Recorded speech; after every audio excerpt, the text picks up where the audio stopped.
మీ తాకట్టు బంగారాన్ని విడిపించిన 30 నిమిషాల్లో క్యాష్ ఇవ్వబడును. కొమ్మూరి గోల్డ్.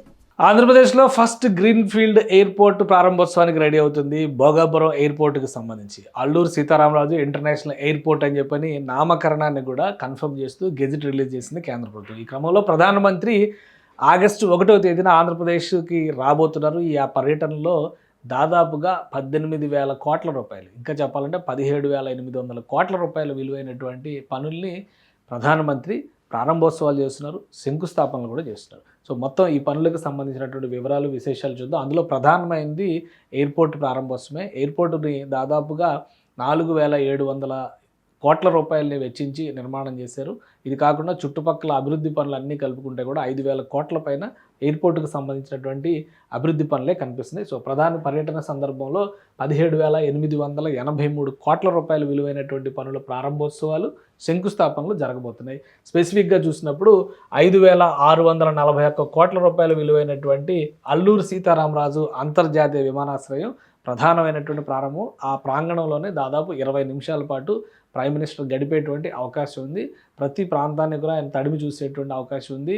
ప్లస్ రాష్ట్రానికి వస్తున్నటువంటి ప్రధాని పర్యటనని అజరామరం చేసేందుకు రాష్ట్ర ప్రభుత్వం ఒక ప్రణాళికను రెడీ చేసింది. 3 లక్షల మందితో సభ నిర్వహించడం, 13,000 మంది ధింసా కళాకారులతో నృత్య ప్రదర్శన చేసి గిన్నిస్ బుక్ రికార్డు సాధించడం. సో ఇదొక లక్ష్యంగా రాష్ట్ర ప్రభుత్వం ప్రయత్నం చేస్తుంది. ఈ ప్రాజెక్టు ప్రారంభోత్సవంతో పాటు ఖమ్మం దేవరాపల్లి గ్రీన్ఫీల్డ్ హైవే, దీనికి సంబంధించి మనం చాలా వింటున్నాం. తెలంగాణ ఆంధ్రప్రదేశ్ కనెక్టివిటీ విషయంలో ఇది చాలా ఇంపార్టెంట్ యాక్సెస్ అవుతుంది. ముఖ్యంగా గోదావరి జిల్లాలో పోలవరం లాంటి ప్రాంతాలకు వెళ్ళాలన్నా కానీ రేపొద్దున ఇది ఒక అద్భుతమైనటువంటి, హైదరాబాద్ నుంచి వెళ్ళాలంటే కనుక అద్భుతమైనటువంటి axis controlled green field highway అవుతుంది.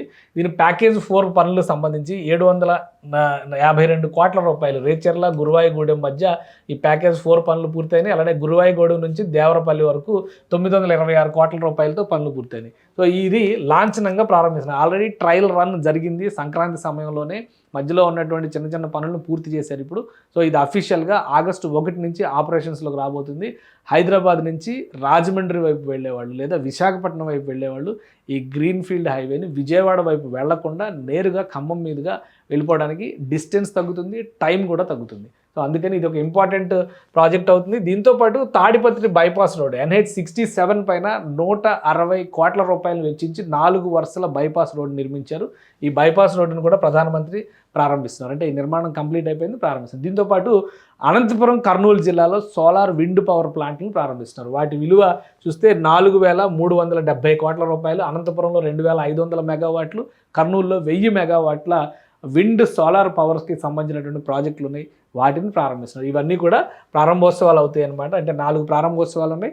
అలానే శంకుస్థాపనలకు సంబంధించి కూడా ఒక 4 ప్రాజెక్టులు ఉన్నాయి. అవి చూద్దాం. సెమీ కండక్టర్ల యూనిట్ తర్లువాడ దగ్గర విశాఖ జిల్లా భీమిలి ప్రాంతంలో 468 కోట్ల రూపాయలు వెచ్చించి చేస్తున్నారు. కొరియన్ కంపెనీ ఇందులో ఇన్వాల్వ్ అయింది. దక్షిణ కొరియాకి చెందినటువంటి కంపెనీ అనమాట. API భాగస్వామ్యంతో ఈ సంస్థ ఏర్పాటు చేస్తుంది. 30 ఎకరాల భూమిని ఇక్కడ ప్రభుత్వం కేటాయించి సెమీ కండక్టర్ల ప్యాకేజింగ్, టెస్టింగ్, రీసెర్చ్కి సంబంధించినటువంటి యూనిట్ ఇక్కడ ఏర్పాటు అవుతుంది అనమాట. సో ఇదొక ముఖ్యమైనటువంటి ప్రాజెక్ట్. ఇక నేషనల్ హైవే 565 పెంచలకోన నుంచి ఏర్పేడు వెళ్ళేటువంటి రహదారి. ఇది ఉమ్మడి నెల్లూరు జిల్లా పరిధిలో ఉండేటువంటి ప్రదేశం. 16 కోట్లతో ఈ రహదారి హై లెవెల్ బ్రిడ్జ్ ఒకటి నిర్మాణం చేస్తారు ఈ రహదారి పైన. సో ఆ బ్రిడ్జ్ పనుల్ని ప్రారంభిస్తారు ప్రధానమంత్రి వర్చువల్గా. ఇక పవర్ గ్రిడ్ కర్నూలు 4కి సంబంధించినటువంటి ట్రాన్స్మిషన్ ప్రాజెక్టుకి 5,550 కోట్ల రూపాయలతో ఒక ప్రాజెక్టుని నిర్మాణం చేయబోతున్నారు. దానికి కూడా ప్రధానమంత్రి ప్రారంభోత్సవం చేస్తారు. సో మొత్తం మీద ప్రధానమంత్రి ఆంధ్రప్రదేశ్ పర్యటనకు వస్తున్నటువంటి సందర్భంలో సుమారుగా 18,000 కోట్ల రూపాయల అభివృద్ధి పనులకి ప్రారంభోత్సవాలు, శంకుస్థాపనలు చేస్తున్నారు.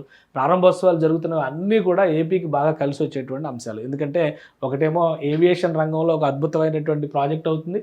అలానే రహదారి వ్యవస్థలకు సంబంధించి ఏమో ఈ 2 కూడా ముఖ్యమైనటువంటి ప్రాజెక్టులు అవుతాయి.